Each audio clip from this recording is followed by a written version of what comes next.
سلام بچه، خوش اومدید به اولین ویدیو یوتیوب هم که کلا بحثش با همه ویدیوهایی که تا الان تو یوتیوب گذاشتم فرق داره. تو این ویدیو میخوام نظر دلیمو در مورد اتفاقات اخیری که تو کشور داره رخ میده بگم. خب همه چی از شهریور 1401 شروع شد که یک جوونی بیگناه به دست رژیم کثیف جمهوری اسلامی به قتل رسید به اسم مهسا امینی.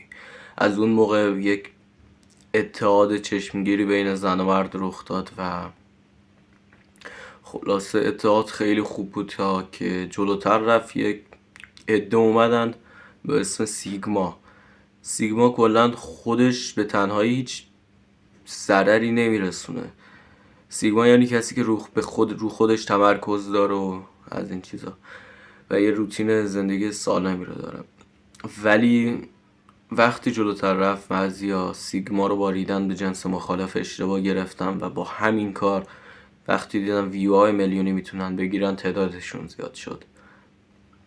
خلاصه موضوع اینه که نکنید، زشته، اتحاد بین زن و مرد رو خراب نکنید، چون تو این وضعیت کشور ما خیلی به اتحاد هم نیاز داریم. بحث دوم در مورد اون خانومیه که میاد میگه نمیدونم اگه با این قانون حجاب مشکل دارید و از این چیزا جمع کنید برید. شما با این قانون حجاب آزاد مشکل دارید که ما هر طور میخوان بانوان کشور ما میخوان بگردن، شما مشکل دارید باش. بعدش ما بحث کلیمون حجاب نیست، انقلابی که میخواد رخ بده کلا در مورد حجاب نیست، در مورد قیمتایی که الان داره تو کشور. میتونید خودتون ببینید دیگه، کور که نیستید. دلار اصلا یهو دلار رو رفت رو 40-50 هزار تومن. یعنی چی؟ وقتی اومدن خرید لوازم تحریر رو اقساطی کردن، با اقساط 4 ماهه بخرن، این یعنی چی؟ فقط دنبال حجاب نیستیم، دنبال یک آزادیم و رسیدن به یک زندگی ایدئالیم. به خاطر همین تا وقتی که مغزهای زنگ زده و آدمهای بی سوادی که حتی 7 کلاس سواد ندارن دارن این کشور کنترل میکنن، با همچین کسایی نمیشه یک کشور خوب و یک کشوری که از همه لحاظ بتونه خوب باشه درست کرد. بحث بعدیمونم در مورد اینه که شما میتونید ببینید هر کی موافق با این رژیم کثیف جمهوری اسلامی 100% یا نون شبش وابسته به این حرامزاده هست. و کلا موضوع کلی اینه که این پول خوردن نداره و این پول خونه، پول حرومه.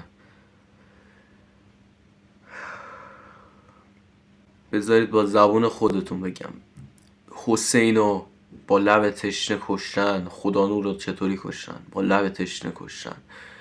یا میتونید نگاه کنید توماج صالحی فقط در مورد وضعیت‌های داخل کشور حرف زد و آهنگ خوند، نزدیک به 1 سال داخل زندان بود.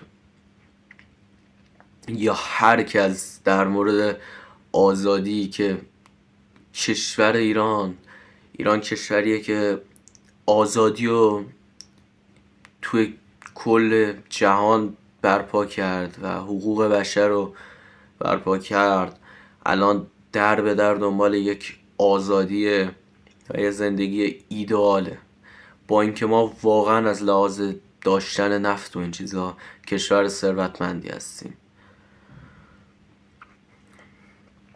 خلاصه بحث کلی مچه اینه که اتحاد بین زن و مرد رو نگه دارید و اینکه به خاطر سوتی هم که میدم ببخشید ویدیو کلا بدون ادیته و حرفام دلیه، یعنی هرچی بشه میذارمش.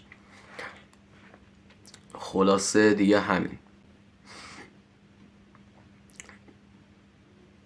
خلاصه بچه سعی کنید این اتحاد بین زن و مرد رو نگه دارید و لطفا نذارید خونه این همه جوون پایمال شه.